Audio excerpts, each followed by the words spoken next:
Hey, what's going on, guys? Guys, welcome to Pillow Talk with Dr. Boyce and Dr. Alicia Watkins. My name is Dr. Boyce Watkins, and this is my lovely wife, Dr. Alicia Watkins. How you doing today, babe?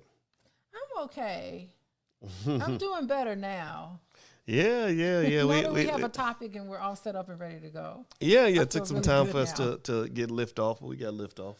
We lifted off. We took off today. Yeah, Takeoff. Speaking of Takeoff. Yeah, did you watch the Grammys the other day? I did watch the Grammys. You didn't watch it. What I were you did doing? not watch the Grammys. You missed it. Well, because if you say that an organization is racist, and then you go and you're constantly waiting to hear what they think about you, I think that you're kind of voting for white supremacy. Like, why would you care what a racist thinks about you? I was there for the entertainment. Absolutely. And I was there, just to have some family time. My mom, the daughters, all of us. Quincy, you didn't watch the Grammys? He watched a little bit of it, but he wasn't really into it. I guess it must be a lady thing. We all want to see I want to see the outfits and the hair and the glamour, and I want to predict who's going to win. It's exciting to me. I'm not going to lie. Well, apparently we have another episode of black men wanting to slap each other at an award show, which is finally becoming the trend. Now it's but it was the guys from the Migos. It was backstage. It wasn't That's in true. front of the camera. That's true. It can happen. Well, if you stormed them on stage, that'd have been better. Offset and Quavo from the Migos. I get them mixed up because I know Takeoff is the one that died. Takeoff is the one who died. Yeah. Ashe to Takeoff. Ashe to Takeoff. Ashe to him. Ashe.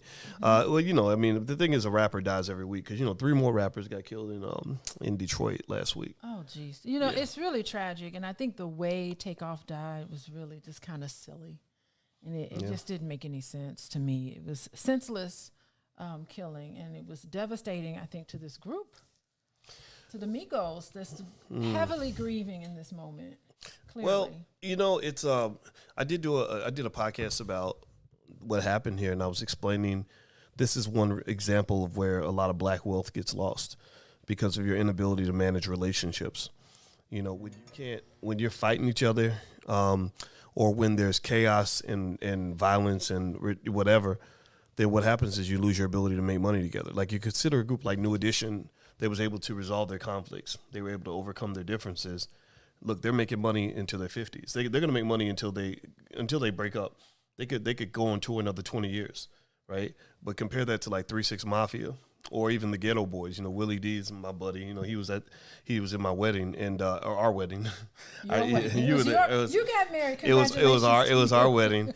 Yeah, and shout out to Willie. But Willie, he made it clear that he had an issue with Bushwick Bill, and one of the challenges there, I imagine, with a lot of situations, not just those groups, but when you can't get along, when the group breaks up, money gets lost. And that's where things like what you do, like as a relationship therapist, I think are beneficial. I don't think a lot of people really understand how important relationship management is in making money. Look at Outkast. Look at how much money Outkast could be making if Big Boy and Andre 3000 could figure out how to get on the same page.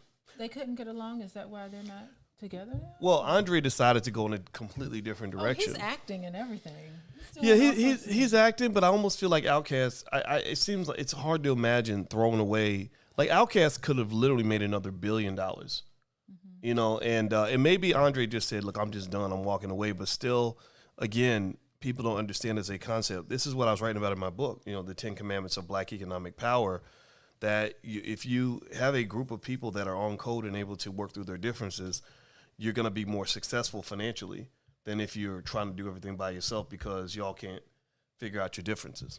Well, I think that Takeoff's murder is pretty recent, and I'm certain people have a lot of very strong feelings about what happened with Takeoff, and who knows what happened behind the scenes, but this is just something that you should anticipate. Whenever there's a tragic death, it's a complicated grief, and so it's really difficult to sort through all the feelings that you have about that and the anger that accompanies this, and to know that it's normal. I mean, even New Edition had a lot of challenges. Maybe for the Migos, this is just one challenge, and perhaps because they're related to each other, right? Aren't they all brothers or cousins? Am I wrong? Is that right, what? Quincy? Can you tell us? They're all. Are they related? Well, there's a lot of Atlanta rappers that are related. they're related Well, to that each other. you know So, that goes way back. It's like Russell Simmons was related to his brother who was in Run DMC. Yeah, and so that makes it even more. They're cousins. Yeah, that makes it even more complex. I'm certain that they all grew up together, and I would imagine that the entire family is probably split down the middle. And this is pretty common, especially when you have such strong raw emotions. And it's weird because I get the impression to me, and I was talking to you about this earlier, that Migos seems like such a fun-loving, happy group to me. I don't know why they come across like that to me. They're mumble rappers, and whenever I see,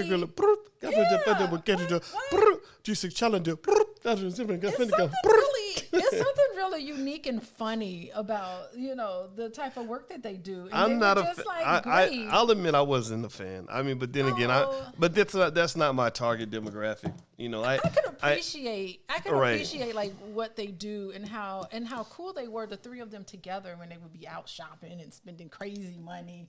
It's just like you just. Well, it's the culture, right? The culture is ignorance. The culture is waste your money. The culture is get killed at an early age. No, yeah, they did not exude something that I think is going to let a black man live a long, healthy life. And here's the thing. I remember when Tupac got shot years ago. That's where my generation was, right? That's when it all started, when rappers killing each other and all that. And I remember somebody made a comment that she said, if all you do is rap about flowers, eventually somebody's going to bring you some roses. So if all you're doing is pouring into a culture that's very violent, we know it's a death culture. We know hip hop is a death culture. It's not a life culture. It's a drug addiction. It's homicide, all that. Well, eventually that's going to catch up with you. And I think a lot of rappers end up having a lot of, PTSD and other issues because even if you live in good, somebody's always waiting to take you down. Yeah, I saw Migos personally. They were almost like this rock band status. You know how like those rock bands, they get together and it's just like, women and booze and doing whatever you want and messing up hotels, and it's just like the white rock bands, the like, Black Beatles. Yeah, I just find, to me, Migos came across like that to me. They were just different from. I didn't see them. Maybe I'm wrong. Were they like part of the ghetto rap, Quincy? It was hood ratchet. They were hood. It was hood ratchet. I mean, but you know what? I just saw this. I saw it a little lighthearted, right? And I just think that you could feel the heaviness because I did see the performance last night from who performed. Which one performed last night? Do you know? I think it was Quavo. I could feel. I think Offset, who's the one that's married to Cardi B or audience. dating whatever it was. Cardi B's husband, baby daddy. I'm not sure which one he is, but he wasn't too happy about the performance that Quavo was going to do, and so apparently that led to a beef. But the thing about it is like my point on that would be just simply that, if you're doing something and it's working, or you're able to get money together, you should have a process for resolving your disputes, because just like a marriage, they were married to each other and all married to this game, and they can't do it individually. They can't do individually what they did collectively. New Edition tried that. New Edition, they broke up. Everybody went their own separate way. Johnny Gill had his own career. Ralph Transvant, Bobby Brown, Belle Biv DeVoe. What did they do? Belle Biv DeVoe stuck together. Shout out to those three. And the rest of the band was going crazy, and the three of them were like, you know what? Forget about them. Let's just the three of us do something. Well, they were right, and that's the thing. Like, think about this. Process this though. Process this. This is where because one of the members of Belle Biv DeVoe is in the Black Business School, the tall one, and process this. Ronnie, the tall one, yeah. Belle Biv DeVoe, to be honest with you, they were the three least talented members of the group. Yeah, but the three of them together. Yes, they came together. They understood something that everybody needs to understand: that teamwork is better than trying to do everything solo. Ralph Transvant was solo. Bobby Brown was solo. Johnny Gill was solo. Yeah, but none of them. They had a great solo career. They did okay, but they did not match Belle Biv DeVoe. You don't think? You don't think Bobby Brown matched Bobby Brown matched Belle Biv. But here's Bobby Brown's thing. This is a great wealth lesson, though. Bobby Brown's thing was probably doing the best. But what happened? Bobby Brown got caught up in the distractions and the vices that captured so many young black men. He got caught up in the drugs and the women and just bad choices. Next thing you know, his plane was headed down too. So choices are critical. I think these are great life lessons to talk to your kids about. Yeah, I think they really are. But it's just funny because Bobby Brown, all of he was such a standout person in New Edition. And to be a standout person means that you have to your personality has to be like really different, and you have to be a risk taker. It's just the way his makeup was.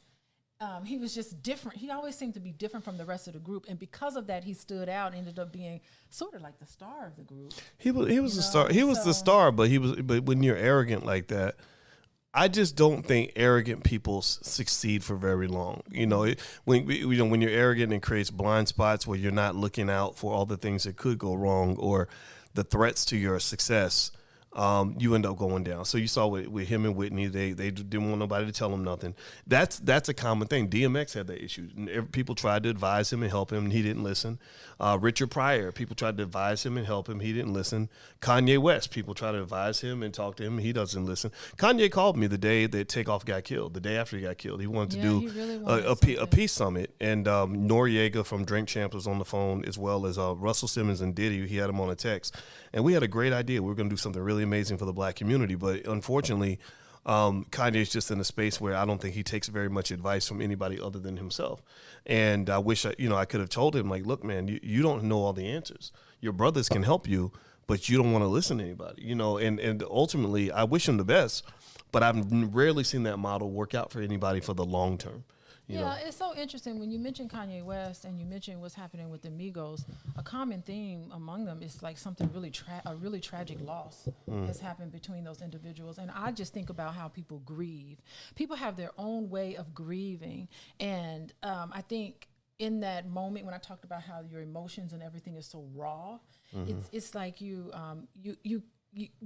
angry and sad and upset, and you can't take it out on, why did you leave me? Why did you do this to me? And so you end up taking it out on each other, or you internalize a lot of that and you think there's something wrong with you. And so it's interesting. It's this complicated grief that's happening in their life. And I don't think they need to have some sort of avenue or some sort of way to kind of get all that off your chest and have someone to process that with grieving, or you just do some really crazy things. People do crazy things when there's a loved one or a member of a group or an important member of a group who passes away very tragically.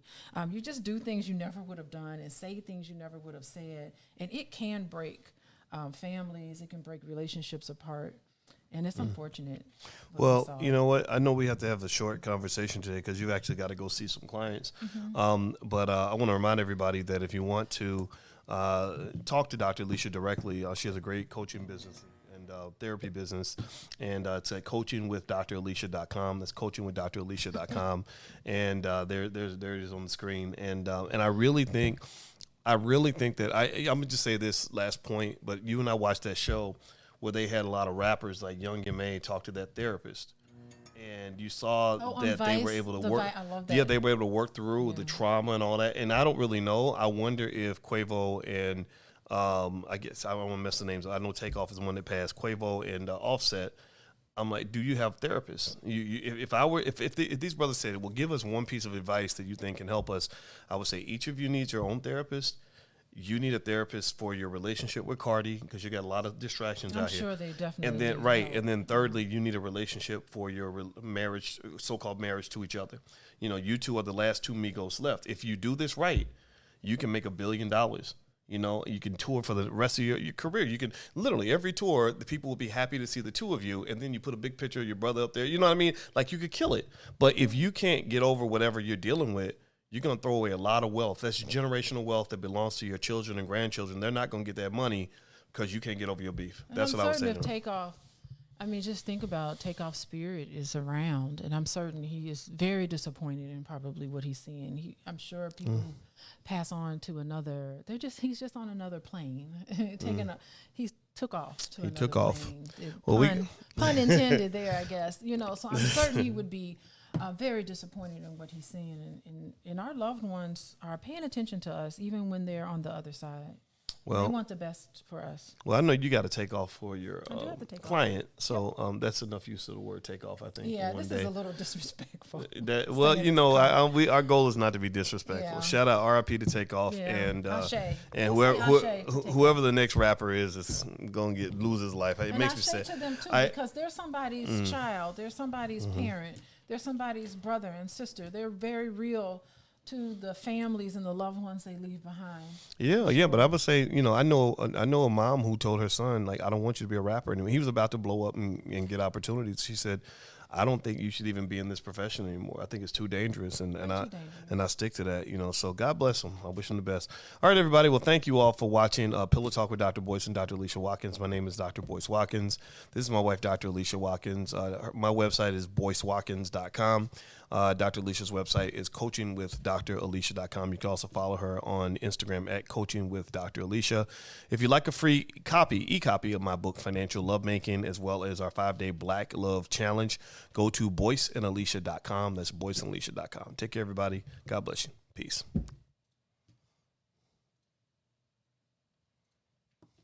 All right.